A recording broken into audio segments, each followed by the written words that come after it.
In order to give yourself super speed and make it look somewhat believable, you first have to have two different elements.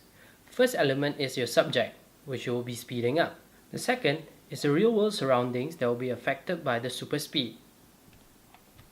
In the first scene, we have two real world elements. The first element being the tissues, which you can see that I'm blowing over here too. Then with a little creative masking, we are able to separate that into an element of its own. Same for the chair. After I did my shot, I got up, went over and spun it.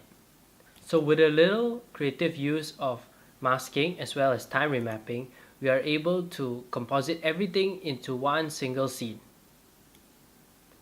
which then brings to life the first scene of the world's fastest video. In the second scene, we also had papers for the subject to interact with. However, since the papers are quite a lot, I couldn't exactly blow them away. So what I had to do was to use a fan for both the in and out shots. One problem that we had was that the table was very reflective, so I had to mask out the paper trail for each and every frame. And with a little bit of color correcting and speeding up here and there, we got the scene to look nice and perfect. The third scene is by far the easiest. After shooting all the scenes of me in different clothing, I just needed to grab one scene where it's totally empty.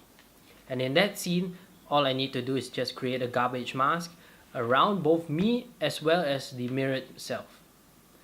Then we apply a fast blur and ramp it up. Make sure it's horizontal only. These will be used as transitions between one clothing to the next, until finally the camera falls over. So there you have it, folks, slowing down the world's fastest video. Click here if you want to watch the original, or click here to watch some of our other stuff.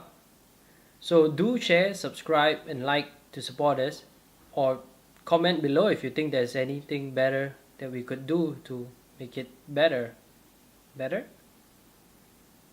Much better?